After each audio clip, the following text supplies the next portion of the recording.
What's up guys, I'm Kale and today on King of Games we're going to be taking a look at the Dart Zone Max Dictator, one of the new offerings for the 22 season from Dart Zone. Let's get into it.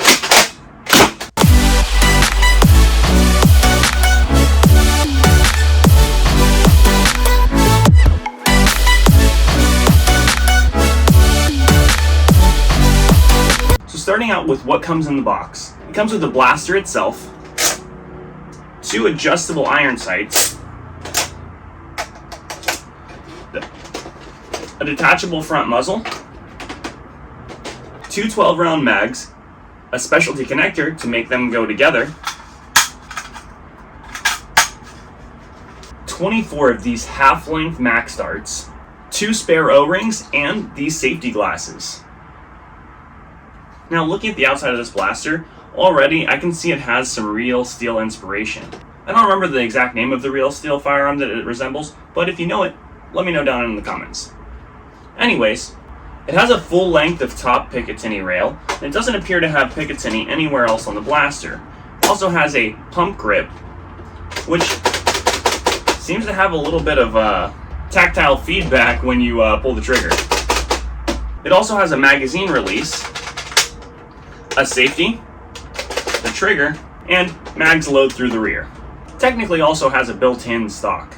Right off the bat, I do feel like the angle of this grip is a little bit strong, but it's not uncomfortable, so I guess we'll just have to use it more and see.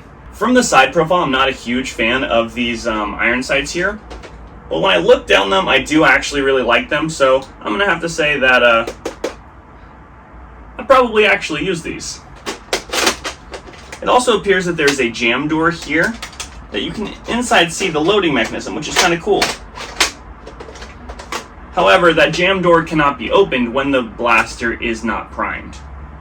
There's a lot of attention to detail to the aesthetics of this blaster, including things like this little trigger right here. Really like the way it has like this notching. It looks like 2 letter Z's crossing, which is pretty cool, and I'm not really sure what significance it has to the brand, since this doesn't have any other Z's anywhere on it in the name or in any other Dart Zone branding that I've seen. Nonetheless, I like it. Of course, it's got the typical color scheme for Dart Zone Max with the gray and the red. I do really like this color scheme. And of course, it's got a prominent orange tip.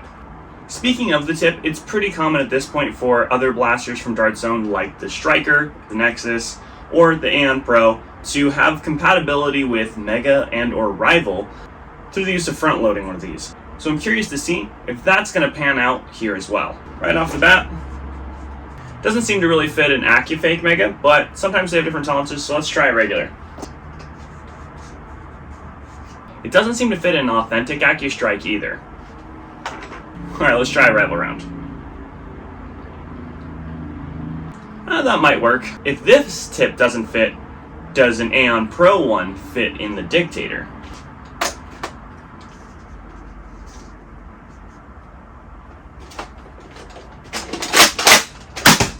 Alright, well that works.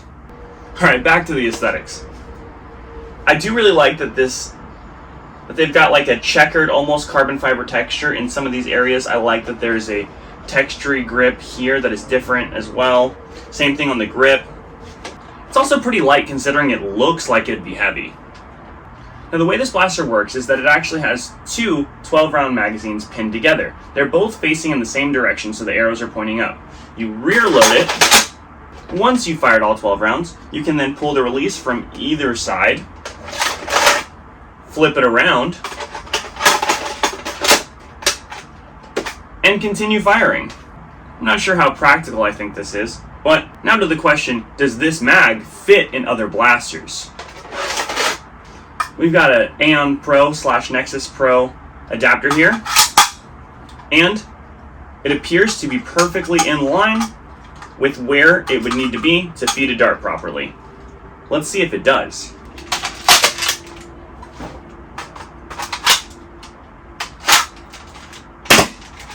Yeah, it works. I mean, it's a little long, but it works, and you would have the same ability to just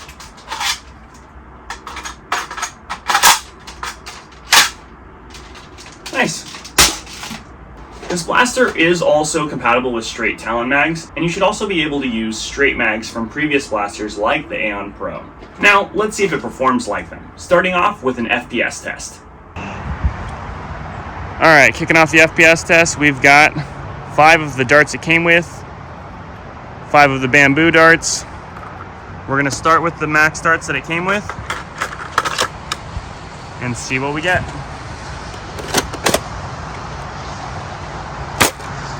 $158, $147, $161, duplicate $161, and $147. Now to flip it around to get those bamboo darts in there.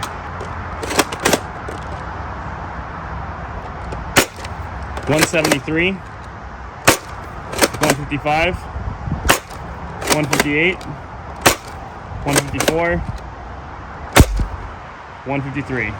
Alright, so we got one hot shot. It's definitely capable of more. It's consistently higher, but not by much. Alright, so we've got the muzzle here, which doesn't really fit Mega or rival the way that the Nexus Pro muzzle did. However, you get rid of that and you throw in a Nexus Pro muzzle, it does in fact shoot Mega. So let's shoot a Mega and see how it chronos.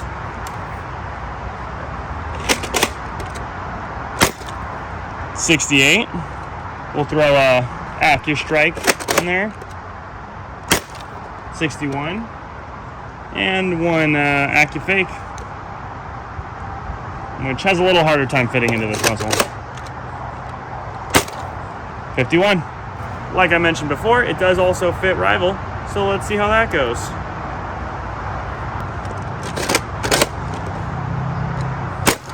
$58. Throw an AccuRival in there. Why not? $60. Pretty interesting. Honestly, looking at that, I kind of just wish they included this one instead of the one that they did include with it. It's not much different, and it's definitely not better. Shooting with like a variance of 147 to 161 with its included ammo, this thing definitely falls under the category of Pro alongside the Nexus Pro and the Aeon Pro right out of the box, which is great. It also fired Megas and Rival rounds at a pretty reasonable and usable rate when swapped out with the nose of a Nexus. It's pretty cool that even though this doesn't do that, you can easily swap apart from one of your other darts and blasters to make it do that. That being said, we're going to move on to our next test, which is accuracy. So let's go fire some on the range and see how it does. Alright, I'm sure you already know the drill, but we've got 5 of the ammo it came with on one side, 5 of the bamboos on the other side. Let's see how it fares on accuracy.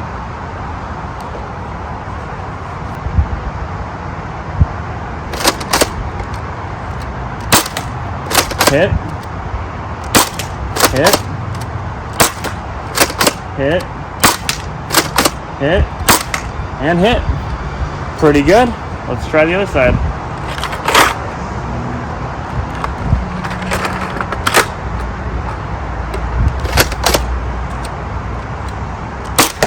Hit.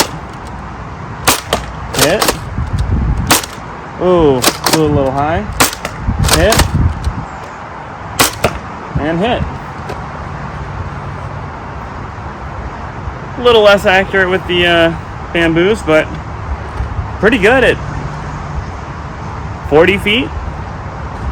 Alright, you already know I'm a fan of if you can, you probably should, so let's throw a Rival round in there and see how it goes.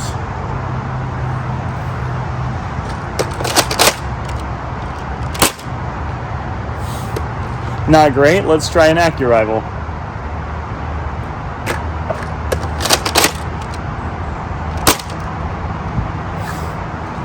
Not great either. Alright, AccuFake Mega.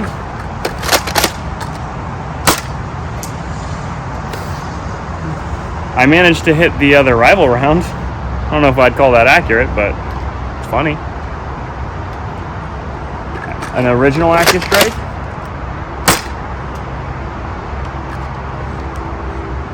And a regular Mega.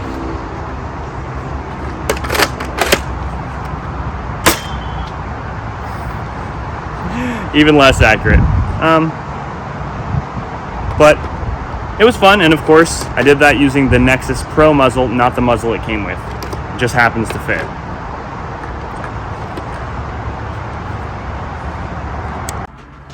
Alright, so when it comes to accuracy, it seems like at a reasonable distance of like 40 or 50 feet, you know, just like we're testing a lot of these stock blasters, it does great. It got all 5 of the shots with its own ammo, and it got 4 out of 5 shots with the bamboo ammo. Bamboo ammo is lighter, that's why it chronos slightly higher, but it has a very similar profile. It uses the same heads as the ammo that this comes with, so, you know, all in all, I think as a stock blaster, without any rifling or anything, this is doing great in terms of accuracy.